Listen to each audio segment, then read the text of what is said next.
Ladies and gentlemen, today is International Beer Day, a celebration that started in California but has since spread across the country and really the free world. Celebrated in 207 cities, 80 countries, and yes, 6 continents. Its purpose is to gather friends and enjoy some beer, celebrate the brewers, and to unite the world under the banner of beer.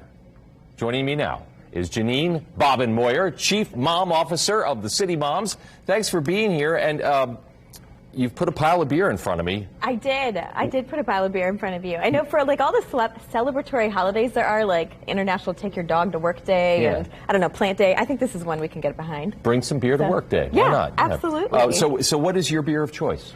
So my beer of choice, I brought 2 of my faves, and these are both obviously Indiana-based beer. Taxman. I'm a huge Belgian beer fan, so this is their double, the deduction. Love this one. It's definitely one of those. I mean, you can.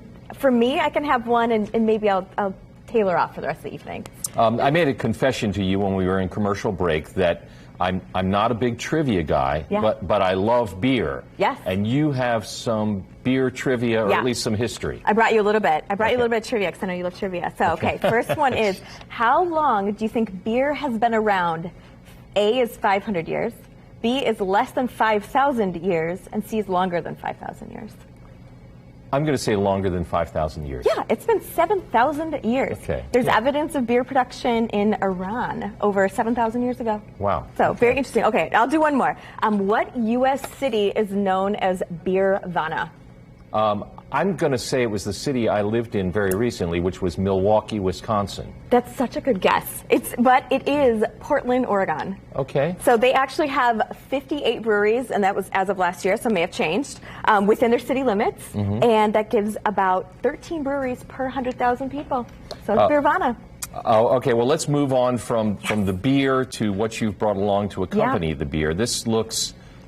you've got some kind of dip here? I do. I made a beer cheese dip because we all know that great beer is only it's great, but you also want some good snack pairings. So for a beer cheese dip, threw this together at home by picking my favorite beer, my other favorite beer, which is this Upland Wheat Ale. And I brought some pork rinds with me, so these Southern Recipe small batch pork rinds, and then also some of these Mike Sells pizza rod or pretzel rods. These are the ones that I think all of us have had probably our entire lives. They're like over 100 years old. I'm just going to go ahead and sample this right now. Yeah, dig in. Dig in, let me know what you think. So these pork rinds are naturally gluten-free, keto-friendly, and they always keep that super crunch, no matter how long you've got those out. And I don't have a co-anchor today, so I've just stuffed my face full of dip. But, we're not going to go through the whole recipe of this thing, but we're going to put it on our website. Perfect. And this is something that I can figure out if I get the recipe, right? Absolutely. Yeah, I think the biggest part, other than the beer, of course, for International Beer Day, is 3 cups of cheddar cheese, which really kind of gives it that great cheesy punch. All right. So the other thing I brought with me, though, are these Ray Sells sandwiches that you can find at Dollar General.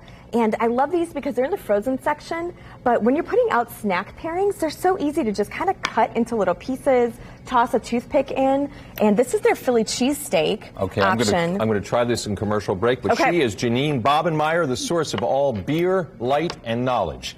Straight ahead, some totally inappropriate stories with blue-collar comedy star RENO COLLIER. He's in the house, and here next.